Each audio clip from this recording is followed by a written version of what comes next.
একদিন বিরতির পর বিপিএলে 2 ম্যাচ। প্রথম জয়ের খোঁজে ঢাকা ক্যাপিটালস লড়বে দুর্বার রাজশাহীর বিপক্ষে। মিরপুরে খেলা শুরু দুপুর 1:30টায়। সন্ধ্যা 6:30টায় বিগ ম্যাচ। হ্যাট্রিক জয়ের লক্ষ্যে রংপুর রাইডার্সের প্রতিপক্ষ ফরচুন বরিশাল।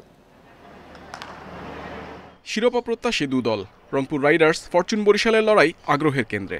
তারকায় ঠাসা বর্তমান চ্যাম্পিয়ন বরিশাল, শক্তির বিচারে রংপুরও পিছিয়ে নেই।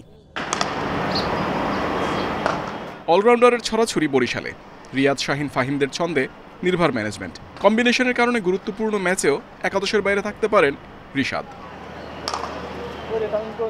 টানা 2 জয়ে আত্মবিশ্বাসী রংপুর। দেশি বিদেশি সমন্বয়ে ব্যাটে বলে ভারসাম্য দারুণ। ব্যাটিংয়ে ইফতিখার সোহান ধারাবাহিক, বোলিংয়ে নাহিদ, খুশদিলরা পরীক্ষা নিতে প্রস্তুত বরিশালের। বরিশালের বিপক্ষে 197 রান করেও হেরেছে রাজশাহী।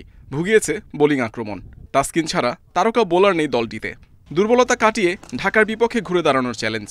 সবাই তো জেতার জন্যই যায়, তো আমরাও জেতার জন্য যাবো ইনশাল্লাহ। টি-20 খেলাটাই এমন যে একটা ওভারের মধ্যে মোমেন্টামটা চলে যায়, আর উইকেট যেহেতু ভালো, তো চ্যালেঞ্জ থাকবেই। যে এমন না যে হচ্ছে 200 রান করে আপনি সেফ থাকবেন। উইকেট ভালো থাকলে অবশ্যই খেলাটা যে কোনো মুহূর্তে যে কোনো দিকে যেতে পারে। বাইরের কর্মকাণ্ডে নজর কাড়লেও মাঠের খেলায় অগোছালো ঢাকা ক্যাপিটালস। মিডল অর্ডারে ভালো মানের ব্যাটার নেই। বোলিংয়ে মুস্তাফিজ প্রত্যাশা মেটাতে ব্যর্থ।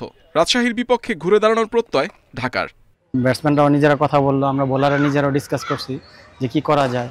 যেমন আমাদের ডেটটা একটু করতে হবে। ইনশাল্লাহ মুস্তাফিজ আপনারা জানেন খুব ভালো বোলার, তো কাম ব্যাক করবে। ও নিজের মতো প্রিপারেশন নিচ্ছে, স্পট বোলিং টলিং করছে।